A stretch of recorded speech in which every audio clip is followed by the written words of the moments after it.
My name is Lorraine, and I'm 54 years old. Just last Monday morning, I was sitting in my real estate office in downtown Chicago, looking out at the lake and feeling pretty good about how life had turned out. The phone rang, and I heard my daughter Emma's voice for the first time in almost 3 months. She was getting married, she said, and I felt this rush of joy that maybe, just maybe, we could finally start healing the wounds that had been festering between us for years. I never could have imagined that within 48 hours, I'd be standing in the very wedding venue she'd chosen, holding the keys as its owner, watching my own daughter's face turn white with shock. Before I dive into this story about family betrayal and the most satisfying phone call I've ever made, I'd love to know where you're tuning in from today. Drop a comment below and don't forget to hit that like button and subscribe. Because trust me, what happened next will show you exactly why sometimes the most painful lessons come wrapped in white wedding dresses. Let me take you back 5 years to when my world fell apart. My marriage to Marcus had been 23 years of what I thought was solid partnership. We'd built a comfortable middle-class life in Evanston, Illinois. He worked as a marketing manager. I'd been a stay-at-home mom who volunteered at Emma's school and managed our household. We had our routines, our quiet dinners, our weekend trips to Lake Geneva. Nothing extraordinary, but stable and warm. Then I found the credit card statements hidden in his desk drawer. Not just one affair, but 3 years of hotels, jewelry, expensive dinners with someone named Jessica from his office. A 26-year-old assistant, while I was 49 and feeling invisible. The confrontation was ugly. Marcus didn't even try to deny it. He said he felt trapped, that I'd become boring, that Jessica made him feel alive again. The divorce proceedings dragged on for months, while Emma, then 23 and fresh out of college, watched our family disintegrate. But here's what neither Marcus nor Emma knew during those brutal months. While they assumed I'd be left with half of our modest assets, and maybe alimony I'd been secretly studying for my real estate license. Every Tuesday and Thursday morning that I claimed to be at yoga class, I was actually in continuing education courses. I'd always been good with people, good at seeing potential in rundown properties when we house hunted. Real estate felt like a natural fit. The divorce settlement gave me exactly what everyone expected, including myself. $120,000 enough for a small condo and maybe 2 years of careful living. Marcus kept the house, his pension, his shiny new life with Jessica. Emma was disgusted with both of us, but she blamed me more. In her mind, I should have tried harder to keep our family together. She moved in with her father and his new girlfriend, while I started over in a 1-bedroom apartment in Rogers Park. But something remarkable happened during those first awful months of being alone. I threw myself into real estate with an intensity that surprised everyone, especially myself. I studied market trends, networked with established agents, took every difficult client others wouldn't touch. My first year, I sold 23 properties. My second year, 41. By year 3, I'd opened my own small agency with 2 other agents. Then came Rose Garden Manor. It was a historic mansion in Lake Forest that had been converted into an event venue in the 1980s. The previous owners had run it into financial trouble, and it sat empty for 2 years, while various investors tried to figure out what to do with 12,000 square feet of limestone and marble. I saw it during an estate sale preview and fell in love with its potential. The grand ballroom with 30-foot ceilings, the formal gardens, the lake views, the hand-carved details throughout. It needed work, but it had bones that would last forever. Nobody thought I could pull together the financing. The asking price was $1.8 million, which was astronomical for someone 3 years removed from splitting a suburban mortgage. But I'd been carefully building relationships with private investors, and I presented a detailed business plan for transforming Rose Garden Manor into Chicago's premier wedding destination. 6 months later, I held the deed to property that would change my life forever. Emma knew I was working in real estate, but we rarely spoke about details. Our conversations had become stilted, formal exchanges about holidays and birthdays. She was working as a graphic designer in the city, dating occasionally, still living with Marcus and Jessica, in what used to be our family home. I think she assumed my real estate work was small scale, maybe helping people find condos or starter homes. She certainly never imagined I was building something significant. The renovation of Rose Garden Manor took 18 months, and every connection I'd made in the business. We updated electrical and plumbing while preserving every historical detail. Added a state-of-the-art kitchen for catering, restored the original hardwood floors, replanted the gardens according to 1920 photographs. When we reopened, booking requests came flooding in. Within 6 months, we were booked solid for the next 2 years. All this time, Emma and I maintained our distant but polite relationship. She'd moved out of Marcus's house and into her own apartment in Lincoln Park. We'd meet for lunch maybe every 6 weeks, conversations that stayed carefully surface level.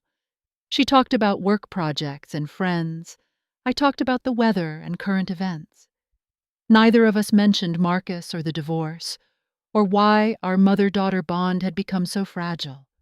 I kept waiting for the right moment to tell her about my success, about Rose Garden Manor, about how completely my life had transformed. But the opportunity never seemed to arise naturally, and part of me enjoyed having this secret life she knew nothing about. After years of feeling invisible and dismissed, there was something powerful about building an empire in silence. So when Emma called that Monday morning in September, I was actually reviewing contracts for 3 upcoming weddings while watching my assistant coordinate deliveries for that weekend's elaborate Indian celebration. Rose Garden Manor had become exactly what I'd envisioned, and my little real estate agency now managed 8 properties throughout the North Shore. Emma's voice sounded different, more animated than I'd heard in years.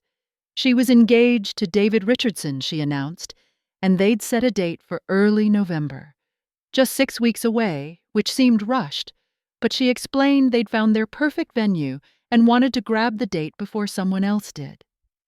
"Where are you having it?" I asked, genuinely curious and hoping maybe I could offer some vendor recommendations from my network. "Rose Garden Manor in Lake Forest," she said, and I nearly dropped the phone. David's family knows the area, and when we toured it last month, it was absolutely magical. The ballroom, the grounds, everything. It's exactly what I've dreamed of since I was little. I sat there in stunned silence for a moment, staring at the Rose Garden Manor promotional materials spread across my desk. My daughter was planning to get married at the venue I owned, and she had no idea. The irony would have been funny if what came next hadn't cut so deep. "Mom, are you there?" Emma asked, and I could hear the excitement building in her voice. "I know we haven't been as close as we should be, and I want this wedding to be a fresh start for our family." "Of course. Honey," I managed my heart swelling with hope. "I'd love to help however I can. Just tell me what you need." Then came the pause that should have warned me, that slight hesitation that happens when someone is about to deliver news they know will hurt. "Actually, Mom, I need to tell you something important about the guest list. David's family is very traditional, very formal, and we're keeping the ceremony intimate. Close family only, maybe 40 people total. The space at Rose Garden Manor is limited for the ceremony itself." I knew that was complete nonsense. Rose Garden Manor's main ballroom could accommodate 300 people comfortably, and we regularly hosted ceremonies for 150 guests. But I stayed quiet, waiting to see where this was headed. "David's parents are paying for most of the wedding," Emma continued, "and they have very specific ideas about the guest list. His grandmother is 92 and gets confused around people she doesn't know well. His father's business associates need to be there for professional reasons. It's complicated, but the bottom line is that we can't include everyone we'd normally invite." "Emma, what are you telling me exactly?" I asked, though I was beginning to understand. "I'm so sorry, Mom, but you won't be able to attend the ceremony. I know how that sounds, but it really is just immediate family. Even David's college friends aren't invited. After the reception starts, there will be room for more people, but the ceremony itself needs to be small. The words hit me like ice water. My only child was uninviting me from her wedding ceremony while planning to hold it at the venue I owned, the venue where I'd spent 2 years of my life and most of my savings creating something beautiful, where I had final approval on every event, every detail, every guest list. I understand you're disappointed, Emma continued, misreading my silence for acceptance. But I hope you can support this decision. It's not about you personally, it's about logistics and family dynamics that are out of my control. I found my voice somehow. Of course, Emma. Whatever makes you and David happy. We talked for a few more minutes about flowers and music, with me offering suggestions I knew would never be taken seriously. After hanging up, I sat in my office chair for a long time, staring out at Lake Michigan and trying to process what had just happened. My daughter was getting married at my venue and didn't want me there. The first thing I did was pull up the Rose Garden Manor booking system on my computer.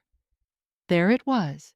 Richardson Williams' wedding, November 8th, 120 guests expected for reception ceremony, limited to immediate family per client request.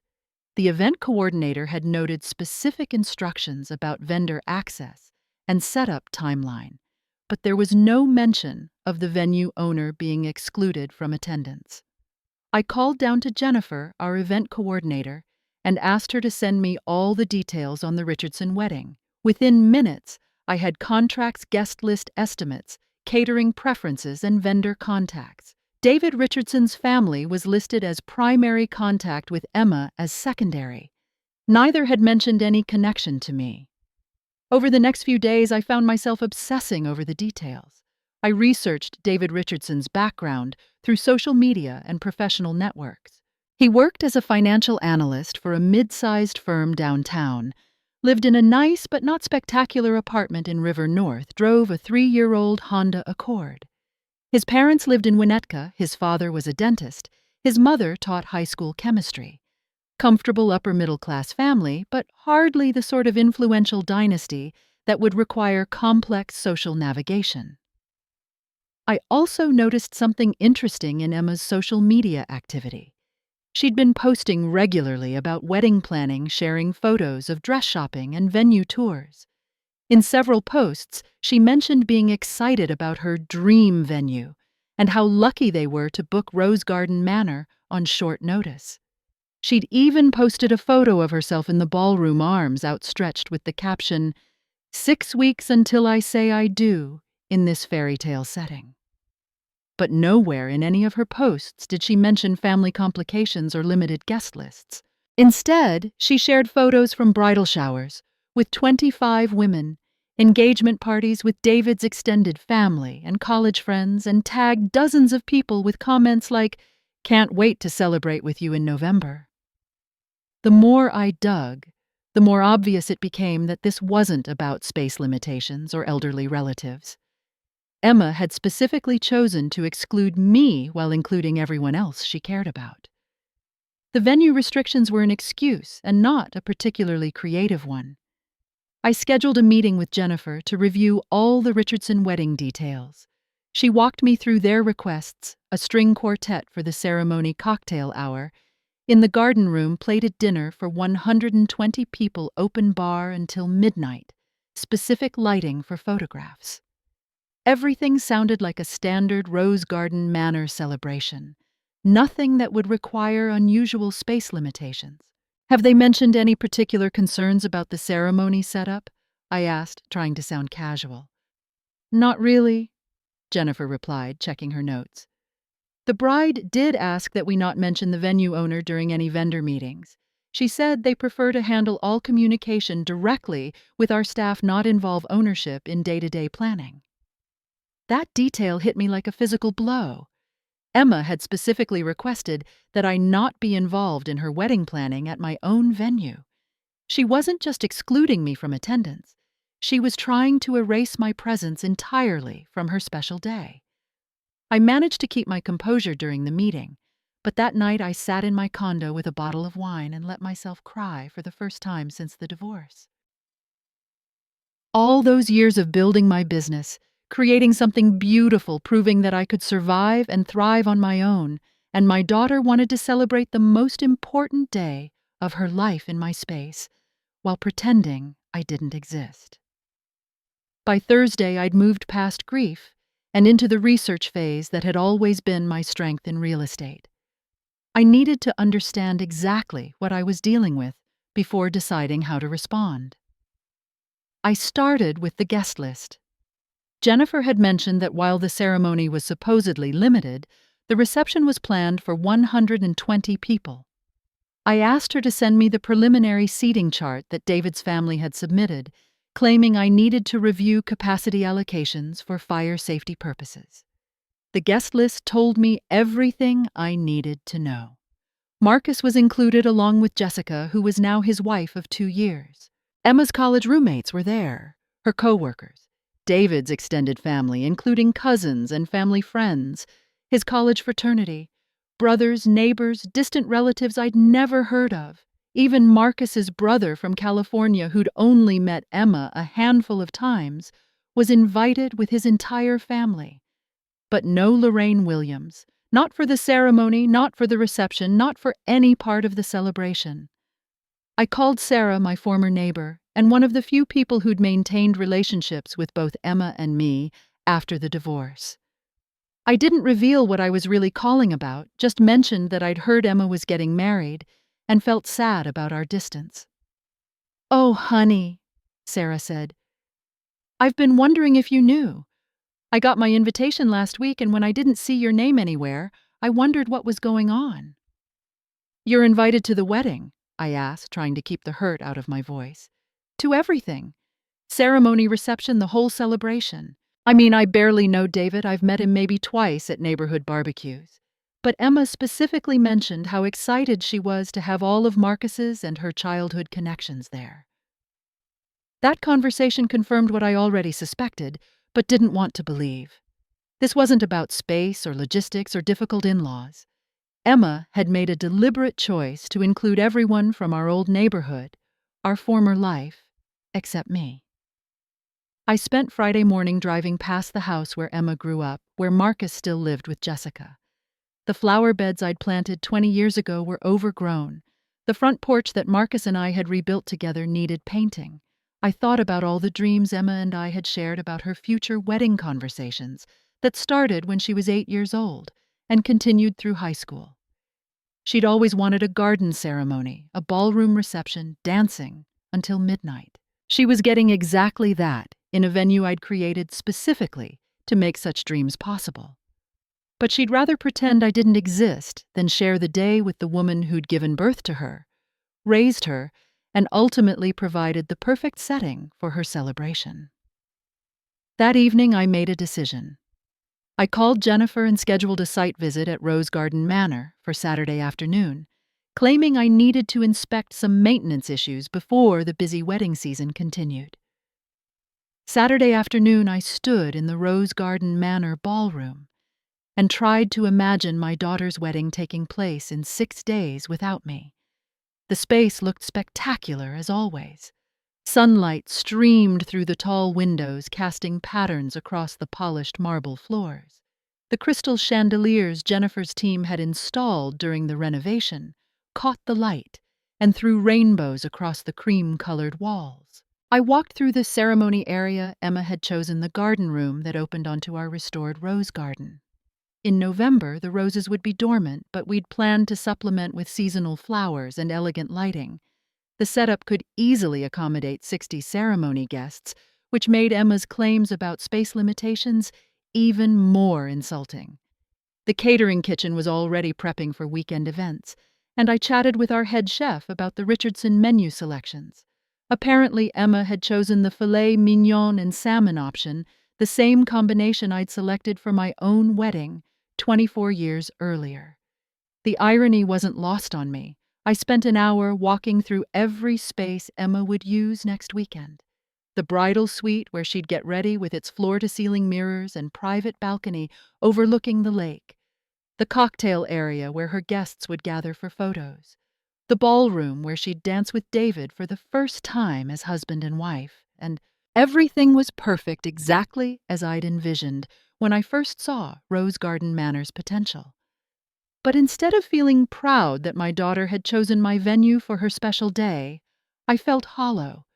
She wanted the beauty I'd created, but not the woman who'd created it. Standing in that ballroom, I made a decision that would change everything. I pulled out my phone and called Jennifer. "I need to review the Richardson contract terms," I said, "specifically the venue ownership disclosure policies and our rights regarding event modifications." Jennifer seemed confused. "Is there a problem with the Richardson booking?" "Not a problem exactly, but I need to understand what options we have if the venue owner needs to make an appearance during their event." "Well, you own the property, Lorraine. You have the right to be present at any time, though obviously we try to respect our clients' privacy during their celebrations. What if the venue owner has a personal connection to the event? How do we typically handle conflicts of interest?" There was a pause while Jennifer processed this question. "Are you saying you know the Richardson family personally?" "I'm saying I need to review our legal position before their event takes place. Can you have our attorney look at the contract terms and get back to me Monday?" I spent the rest of the weekend in a strange state of calm determination. The hurt was still there, but underneath it was something else. A sense of control I hadn't felt since Emma's phone call. For 5 years, I'd let other people's choices determine my emotional state. Marcus chose Jessica over our marriage. Emma chose distance over reconciliation. But Rose Garden Manor was mine, built with my money and vision and tireless work. Emma could choose to exclude me from her life, but she couldn't choose to exclude me from my own property. Monday morning brought clarity in the form of a call from our attorney. The contract language was standard for venue rentals, giving Rose Garden Manor the right to reasonable access to the property at any time. More importantly, there was no provision requiring disclosure of personal relationships between venue ownership and clients, unless specifically requested by the client. Essentially, our attorney explained you have the legal right to be present at any event held at your venue. The only limitation would be if your presence constituted a disruption that interfered with the contracted use of the space. "And what would constitute disruption?" I asked. "Active interference with the event proceedings, confronting guests interrupting the ceremony, that sort of behavior. Simply being present, even if unwelcome, wouldn't typically rise to the level of contract violation." I thanked him and hung up, then sat at my desk for a long time thinking about what I wanted to accomplish. This wasn't about revenge exactly. It was about Emma understanding that actions have consequences, that you can't build your happiness on someone else's erasure. I called Jennifer and asked her to make a small modification to the Richardson wedding timeline. "I'll be conducting a routine property inspection during their event," I explained. "Nothing disruptive, just a walkthrough to ensure everything meets our standards. Please include that in your staff briefing for Saturday." "Should I mention this to the Richardson family?" Jennifer asked. "That won't be necessary.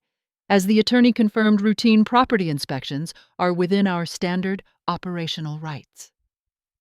The rest of the week passed in a strange bubble of anticipation. Emma called once to thank me for understanding about the guest list situation, and to say she hoped we could have dinner soon after the honeymoon. I listened to her voice bright with excitement about flowers and photographs and honeymoon plans to Italy, and felt a mixture of sadness and determination. She was so happy, completely focused on creating her perfect day. It never seemed to occur to her that her perfect day was only possible because of sacrifices and work and vision from the mother she'd decided to exclude. Friday afternoon, I chose my outfit for Saturday. A navy blue dress with a matching jacket, professional but elegant. Pearl earrings and a simple necklace. Nothing dramatic or attention-seeking, but nothing apologetic either. I looked like exactly what I was, a successful businesswoman conducting routine business at her own property. That evening, I drove past Rose Garden Manor to see the final setup preparations. The parking lot was full of vendor vehicles, florists, and caterers and musicians preparing for Emma's celebration. Through the windows, I could see our staff arranging tables and testing sound equipment. Everything looked perfect, exactly as it should for a Rose Garden Manor wedding. Tomorrow, my daughter would get married in the venue I'd built, surrounded by people who loved her, celebrating the beginning of her new life. And she was going to learn that sometimes the people you try to erase have a way of making themselves visible. Saturday arrived, gray and cool, perfect November weather for a wedding. I spent the morning at home drinking coffee and reading, deliberately avoiding thoughts about what was happening at Rose Garden Manor. Emma's wedding wasn't scheduled to begin until 4 o'clock, which gave me plenty of time for my property inspection. I arrived at Rose Garden Manor at 3:30, just as guests were beginning to gather in the main entrance hall.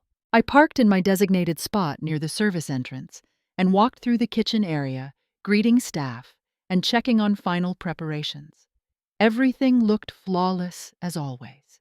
The ceremony was set up in the garden room with 48 white chairs, arranged in neat rows, facing an altar decorated with seasonal flowers. Through the windows, I could see guests mingling on the terrace, women in elegant dresses and men in dark suits. Everyone looked happy in festive, champagne glasses sparkling in the late afternoon light. I walked through the ballroom, checking table settings and centerpieces. Jennifer had outdone herself with the decor, managing to make the space feel intimate despite its grand scale. Candles flickered at each table, and the lighting was soft and romantic. Emma would love it.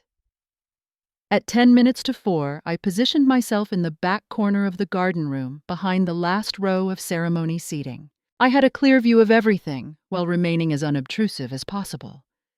Guests filed in, chatting quietly and taking their seats. I recognized several faces from Emma's childhood neighbors and family friends I hadn't seen since the divorce.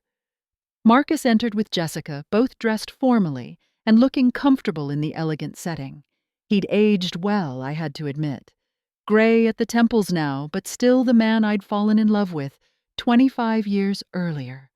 Jessica looked lovely in a burgundy dress, no longer the young assistant who'd broken up our marriage, but a woman approaching 30 with confidence and grace.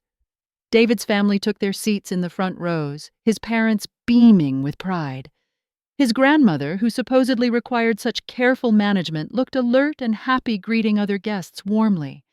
There were certainly more than 40 people present, maybe 60, but the space could have accommodated twice that many without feeling crowded. Then the music started, and Emma appeared at the back of the room. She looked absolutely stunning. Her dress was simple and elegant ivory silk with delicate beading that caught the light as she moved. Her hair was pulled back in a classic updo, and she carried a bouquet of white roses and eucalyptus that complemented the room's decor perfectly. She was radiant, glowing with happiness and excitement. Marcus stood to walk her down the aisle, and I felt a sharp pang watching them together. This should have been a moment we shared, father and mother both participating in our daughter's transition to married life. Instead, I was a hidden observer in the venue I'd created, watching my own daughter's wedding like a stranger.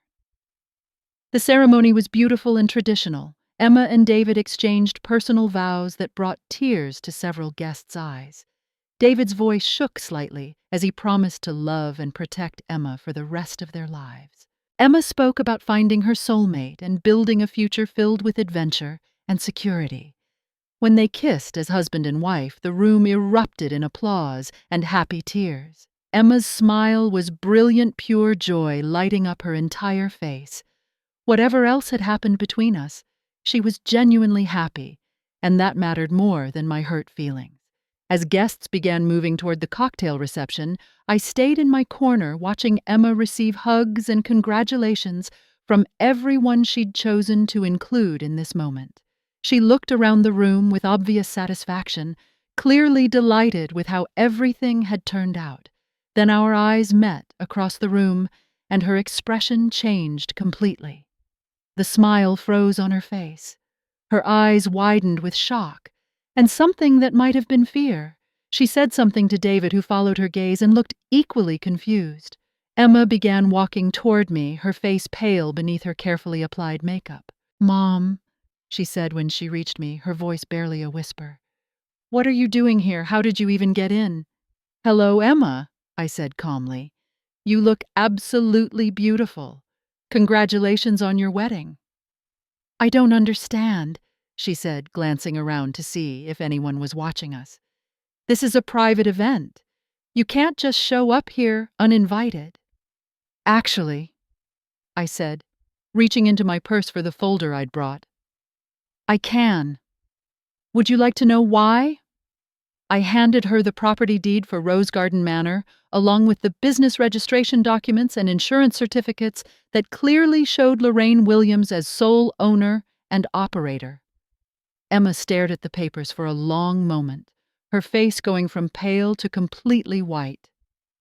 "You own this place." "I've owned it for 3 years," I said quietly.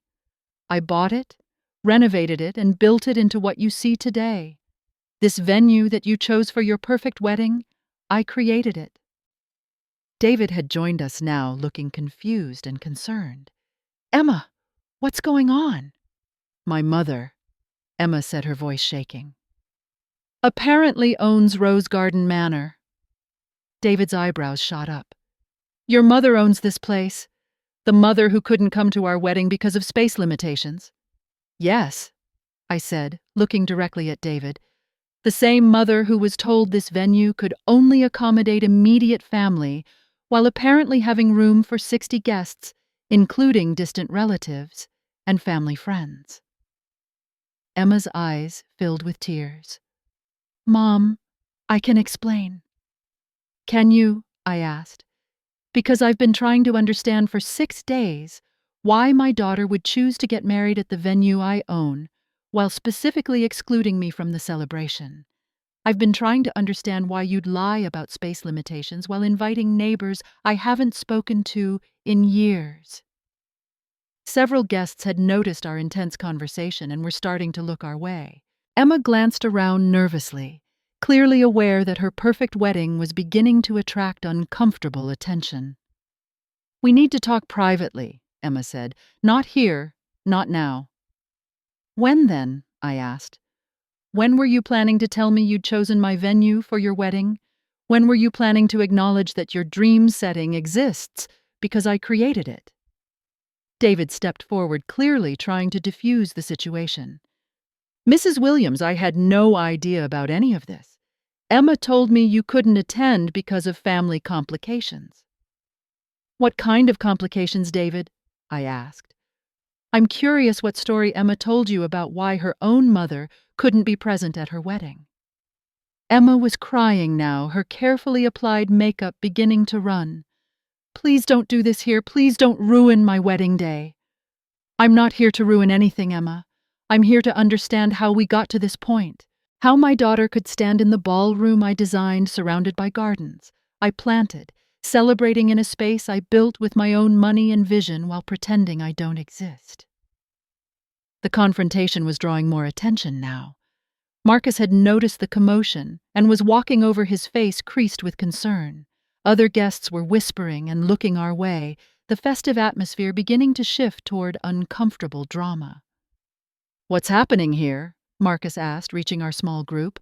"Lorraine, what are you doing at Emma's wedding?" "I own this venue, Marcus," I said simply. "I have every legal right to be here." Marcus looked as shocked as Emma had been. "You own Rose Garden Manor." "For 3 years now. I bought it with the money from my real estate business, the business I built after our divorce. The business Emma apparently knows nothing about." Emma was sobbing now, her wedding makeup completely ruined. "I didn't know, Mom.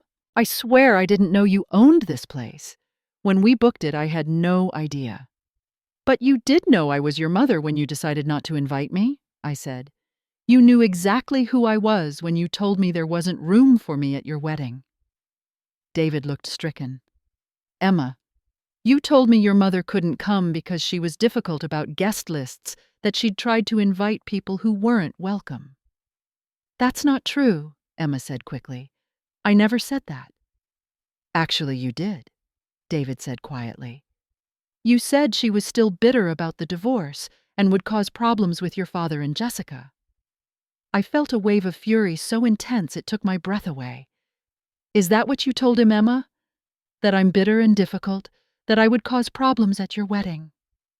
I didn't mean it like that, Emma said, her voice breaking. I just thought it would be easier if you weren't here, less complicated. Easier for whom? I asked. Easier for you to pretend you came from a nice, stable family. Easier to avoid explaining why your parents divorced. Easier to have Marcus walk you down the aisle without acknowledging the woman who actually raised you. Marcus stepped forward. Lorraine, I think you should leave. This isn't the time or place for this conversation. I turned to face my ex-husband, the man who'd destroyed our marriage and now wanted to control my relationship with our daughter. You're right, Marcus. This isn't the time or place. But Emma made it the time and place when she chose my venue for her wedding, while excluding me from the guest list. Your venue, Marcus said, still processing the information. My venue, my business, my success, all built after you left me for Jessica. I looked around at the elegant space, the careful details, the obvious prosperity. Emma chose the most beautiful wedding venue in Lake Forest without realizing her mother created it. What does that tell you about how well she knows me? Emma was clinging to David now, her dress wrinkled and her hair coming loose from its pins. Mom, please, I'm sorry, I made a mistake, but please don't ruin my wedding over this. I'm not ruining your wedding, Emma. I'm asking for an explanation. I'm asking you to acknowledge that this beautiful day you're so proud of is happening in a space I created through years of hard work and sacrifice. I'll acknowledge it, Emma said desperately. I'll thank you. I'll apologize, whatever you want. Just please don't make a scene in front of all these people. What I want, I said slowly, is for you to understand that actions have consequences. You can't erase someone from your life while simultaneously benefiting from their work and success. David was looking around at the other guests, clearly uncomfortable with the public nature of our confrontation. Mrs. Williams, what would you need for us to resolve this situation? How can we fix this? I looked at my daughter, this beautiful young woman I'd raised and loved, and apparently failed to really know. Her wedding day was supposed to be perfect, and instead she was standing in her ruined makeup, facing consequences she'd never imagined. I want Emma to introduce me to your wedding guests, I said finally. I want her to acknowledge that I'm her mother, and that this venue exists because I built it. I want her to explain to everyone why she thought it was appropriate to exclude me from this celebration. Emma's face crumpled. I can't do that. It would humiliate me in front of everyone. And how do you think I felt learning that my daughter was getting married at my own venue without inviting me? I asked. How do you think I felt discovering that you'd rather include strangers than your own mother? They're not strangers, Emma said. They're family and friends who've supported David and me. And what am I, Emma? What am I to you? She looked at me for a long moment, tears streaming down her face. You're my mother. And I love you, and I made a terrible mistake. The emotional weight of Emma's admission hung in the air between us. Around us, wedding guests had begun to gather, clearly sensing that something significant was happening. I could see Jennifer hovering nearby, ready to intervene if necessary to protect the venue's reputation. I love you too, I said quietly. I've loved you since the day you were born, and I've missed you terribly these past few years. But love doesn't mean accepting disrespect or pretending that hurtful choices don't have consequences. David stepped closer to Emma, putting his arm around her shoulders. What can we do to make this right? He asked me directly. This is our wedding day, but it's also your property and your family. How do we move forward from here? I looked around at the assembled guests, most of whom were trying to politely pretend they weren't listening to our family drama unfold. Marcus and Jessica stood nearby, both looking uncomfortable and uncertain. Sarah, my old neighbor, gave me a small wave of recognition and support. "Emma," I said, "I'm going to give you a choice. You can ask me to leave, and I will respect that request. Your wedding will continue exactly as planned, and we'll deal with this situation later in private. Or you can introduce me to your guests as your mother and the owner of Rose Garden Manor, and I'll join your celebration, as I should have from the beginning." Emma wiped her eyes with a tissue David handed her. "If you stay, will you forgive me? Will you try to understand why I made this choice? If you introduce me properly to your guests and acknowledge what happened here today, yes, I'll stay. And yes, we'll work on forgiveness together." Emma took a deep breath and looked around at the crowd of people watching our conversation. Her voice was shaky but clear when she spoke. "Everyone, I need your attention for a moment," she said, her words carrying across the room. "I want to introduce you to my mother, Lorraine Williams. She's the owner of Rose Garden Manor, and she's the reason David and I are able to celebrate our wedding in this beautiful space today." A murmur went through the crowd as guests processed this information. Several people looked confused, clearly wondering why Emma was introducing her mother as if they'd never met. "My mother built this venue from the ground up," Emma continued, her voice growing stronger. "She's a successful businesswoman who created something beautiful for couples like David and me to celebrate the most important days of our lives. And I owe her an apology because I didn't invite her to our wedding, and that was wrong." The crowd was completely silent now, hanging on every word. Marcus looked stunned, clearly reassessing everything he thought he knew about his ex-wife's life since their divorce. "I made a mistake because I was afraid," Emma said, tears starting again. "I was afraid of family complications and hurt feelings and having to explain difficult things to people I wanted to impress. But the most important person I should have wanted to impress was my mother, and instead, I hurt her deeply." She turned to face me directly. "Mom, I'm sorry. I'm sorry I excluded you. I'm sorry I lied about the reasons, and I'm sorry it took this confrontation for me to realize how wrong I was. You deserve to be here from the beginning, not just as the venue owner, but as my mother." I felt my own eyes filling with tears now. "Thank you, Emma. That took courage." David stepped forward and extended his hand to me. "Mrs. Williams, I'm David Richardson, and I'm honored to meet you officially. Thank you for creating this incredible space where Emma and I could start our marriage." I shook his hand, noting his firm grip and direct gaze. "Thank you, David. And congratulations. Take good care of my daughter." "I will," he said seriously. "And I hope you'll stay for our reception. I'd like to get to know my mother-in-law properly." Emma looked at me hopefully. "Will you stay, Mom? Will you dance with me and David and help us celebrate?" I looked around at the assembled guests, many of whom were now approaching with smiles and congratulations. Sarah reached me first, enveloping me in a warm hug.